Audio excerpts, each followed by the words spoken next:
But I think clearly, without a doubt, the discrimination against African Americans was much greater.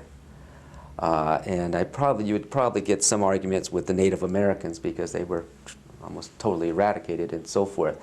But I think in terms of the civil rights types of things, the treatment of blacks was so obvious and just so discriminatory.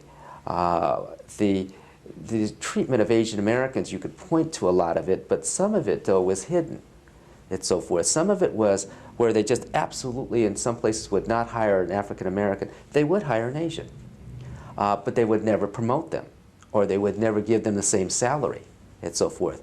But we always got, it seemed like, just a little bit more than the African Americans. They clearly were given the boot as often as people could give them the boot and so forth. So it was a little bit more difficult for them. And that's not to say that we had an easy time, but it was always easier to, for people who were in power to say, well, we have a minority, we hired the Asian and not hire the black. And so we got used a lot of times as that model minority, and that if you were just quiet like Asians and so forth, and didn't try to bring up the stink, you would be able to progress.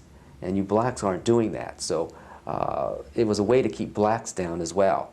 But they clearly got the short end of the stick throughout history, unfortunately.